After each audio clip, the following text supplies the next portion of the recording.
In this video, we're going to start off in 12.2 talking about frequency distributions, and we're going to end the section with graphs. So first thing we're going to do again in all of these sections is give you definitions and some rules, and you need to make sure you review these come test time. The definition of a frequency distribution is listing of the observed values and their corresponding frequency of each occurrence. You're going to have two columns. You're going to have the observed values. You may group them. And then you're going to have a frequency column, which is how often does it occur. But on every chart that you have to label what you're talking about. There needs to be a title. There needs to be labels on each column, etc. So each value is called a piece of data. So this first example is a very basic example, which is what I'm going to start off with.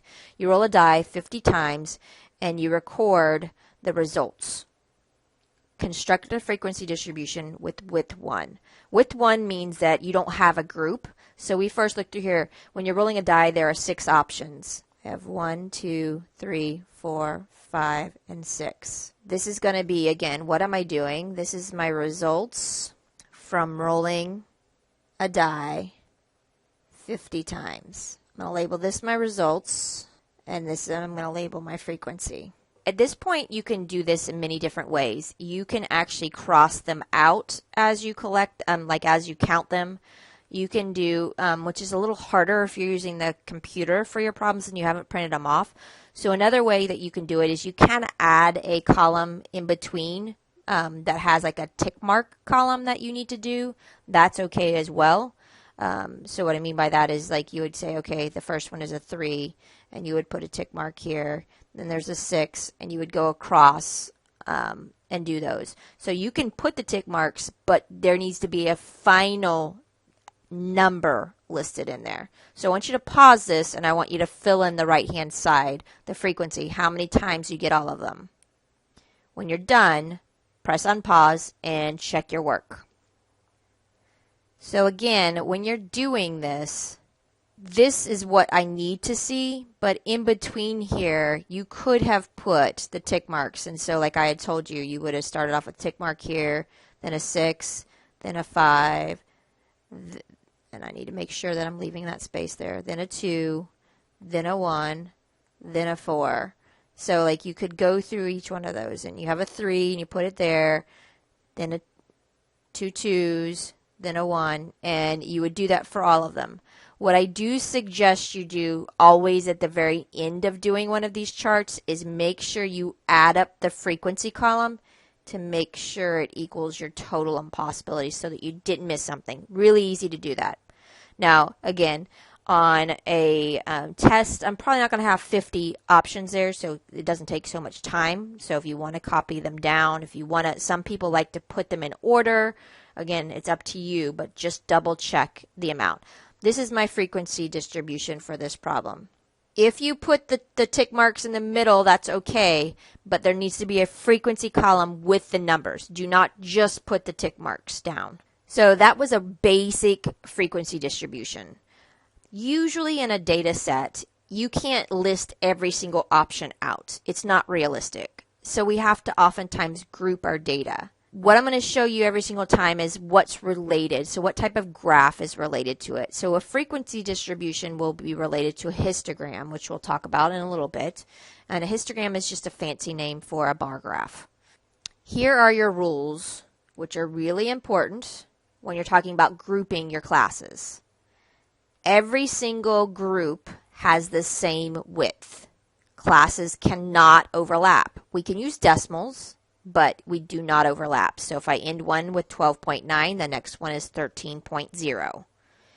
Each data point is in exactly one class, which means you can't count it in more than one. And usually you want 5 to 12 classes. Now, it's not to mean that you can't get more than 12 classes, but usually when you get more than 12 classes, it gets to be too bulky and you're not getting the information you want to get from that.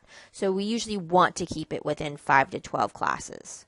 This is a question that people miss all the time on the test, is how to set it up. You need to know how to get the class width. What I want you to note is each class is bounded by a lower class limit, which you're going to see me abbreviate, LCL, and an upper class limit. So every single class has that. Memorize this. This is not a class width from within an upper class to a lower class. It is between two lower class limits. You can take any of them, but for definition reasons, we say the second lower class limit minus the first lower class limit. It is not upper class to lower class. Really, really important. We'll be practicing that in a few minutes. Okay, so I'm going to go ahead and get some other definitions out of the way here. So we have our modal class. You will be asked about a modal class. The modal class is the class with the greatest frequency. What does that mean? It's the class that has the most that we're talking about. Okay, it can have more than one modal class. So let's look back, because the example says roll the die. So let's look back at our die example we have above and ask ourselves what the modal class is. So looking back at our results from our rolling a die 50 times frequency distribution, we are now going to look at this and say, okay, what's our modal class? So our modal class is, again, the maximum one, and it can have more than one. So we see that we have a 10, which is the max for the 2 and the 3. So that would mean my modal class would be 2 and 3. So this is actually what's called bimodal, because you have 2 of them. So the next definition, again, something that may be asked for you to use, and it's specifically actually going to be used for the frequency polygons, is a midpoint of a class, or it's called, more specifically, it's called the class mark. Some books call it one versus the other, but it is important to know the statistics terms for this. So a class mark takes the upper class limit and adds the lower class limit and divides by 2. It's finding the midpoint. This one will be important for a frequency polygon. Again, I'm just adding these. We'll touch back on these in a little bit. Okay. So far, frequency distribution we've talked about, and we did one with a class width of 1, but we're about to do one now where it has a class width that is not 1 and have to answer some of the questions. We're going to talk about the class width, the class midpoint, which is the mark, any modal classes, etc., and then we'll get into designing our own. So here's an example. I already have the frequency distribution done for us. So looking at this, it says use the frequency distribution to determine, and go ahead and I want you to see if, pause it, do A through E. If you don't know it, it's okay. Skip it. You're going to listen to me talk about it. When you're done, unpause it. A says find the total number of observations. Total number of observations is just adding up the frequencies, and that tells you your total number. It's the same idea as we did with the die to double check. So we have 25 total sample pieces that we did in this. The class width of each class. The mistake people make is they want to say that this is 9. It is not. The definition is you take the second lower class limit and you subtract off the first lower class limit, which in this case then would be 50 minus 40, which is 10. And so what I want you to realize is that that class width stays the same as we go down the whole chart. And also on the upper class limits, it keeps going as the 10. It's not across, it's going down with with ones that are in sequence. Midpoint of the second class. So the midpoint of the second class is, we always start with the lowest when we're talking about that piece. So this is also called the class mark. So the terminology might be there. So that's the 50 and 59. So we add the lower class and the upper class together and then divide by 2. So we should get 54.5 as my class mark. Modal class or classes, we look for the highest, and be careful. We should see that the frequency is 7 is the highest, but that's in the 40 to 49, 40 to 49, and 80 to 89. So it's in both of those classes. So it's in the first class, and it's in the 1, 2, 3, 4, 5th class. Last question says the class limits of the next class if an additional class were to be added.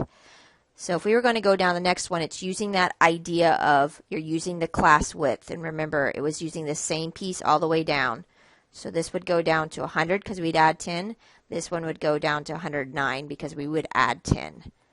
And what I mean by that is you take the lower class limit and add 10, the upper class limit and add 10. That's your class width. We're now going to design our own chart. So designing your own frequency chart when you're looking at a data set. And the last one we kind of already knew some information about what data was in there, but a lot of times you're not. So you're going to first start off by looking for the largest value. Okay. So start off by finding the largest value in the list. Then we're going to decide what our class width is going to be. Sometimes in the directions it's going to tell you what the first class is. You're going to use that information. We're going to write every single class out on the left side of our chart, and then we're going to fill in the frequencies. And then at the end, you make sure you've labeled your chart and you make sure your total equals what it should equal. So we're going to use this next example multiple times throughout this section. And this one actually, again, if you actually were to look at the textbook, they're going to actually take it and give you several different pieces of ways to do it with the same exact data. So this is the ages of the 44 U.S. presidents at their first inauguration. Okay, this is, again, from an older book. So it wants us to construct a frequency diagram, and it wants that first class to be 42 to 47. So let's talk about real quick what that is. 40, if I'm saying they're 42, that's the age, right? And we're going to now figure out, so that was the first step, find the and filling out this piece. But now we're going to look through this data and find the largest value in this chart. So you're looking through for the largest value. It doesn't have to be in order. Okay.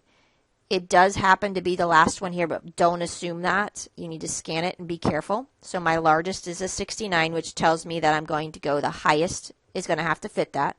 So my largest value is 69. And the next piece you need to know is what the class width is.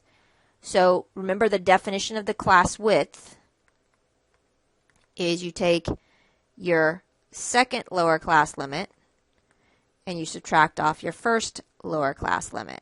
And we don't have that right now. But if you think about the way we were just looking at the ones before, nothing can repeat and they can't overlap. So if the first one ends at 47, the next one has to start at 48.